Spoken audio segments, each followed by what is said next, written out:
Lisa Briggs from the Briggs here taking your questions at 270-9933. Good to see you. Good to see you too. Nice plants A here. stilby. They're going to start blooming soon. I really like them. Perennials? Good for perennials. Good for shady morning sun locations. Okay.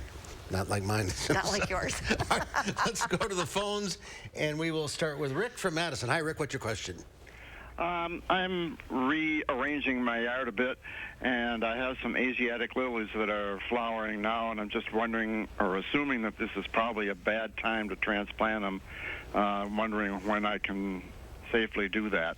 Nothing does like to be transplanted when it's flowering, so you want to wait till that's done, and then you can cut the flowers back. I would tend to move them in the fall. A lot of people do a fall planting of Asiatic lilies and Orientals as well. You can also do it early in the spring. I'd kind of hang out for fall and do it then. Okay. After the flowers are done. All right, Steve in Madison. Hi, what's your question? Yes, I have some 4-year-old daylilies that didn't bloom this year. And I was wondering why, and if I cut them down, will they come back up? Well, I think things are still slow this year from that cold weather. I know we've had some heat, but the ones at the Briggs Company are just starting to flower, and the ones at my house are barely sending flower stems up. Same here. I think it's just too soon, and I think everybody has to just be patient this year with some things. So I wouldn't cut them down. I would let them flower or not, if for some reason they don't this year, but let the foliage stay, because if you cut the foliage down, you're not going to store energy for next year's flowers. So just leave them go. Patience. Be patient. Patience. Yeah. All right. Paul, Sun Prairie. Hi, you're up. Go ahead. Hi. I have an invasion of bishop's weed, with the dark green leaves, not the variegated. Okay. How can I get rid of it? You're going to need to use a pretty heavy chemical to get rid of that stuff. I would use like the extra extended control Roundup or something like that along those lines.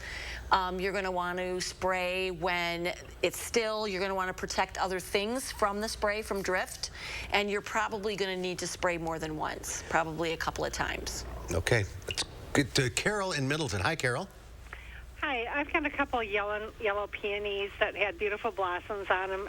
They've since gone away, but I've got all these seed pods, and I'm wondering how I can start more plants with the seed pods, if that's possible.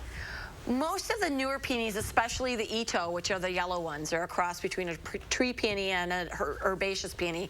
They are hybridized, and so they don't always come true from seed.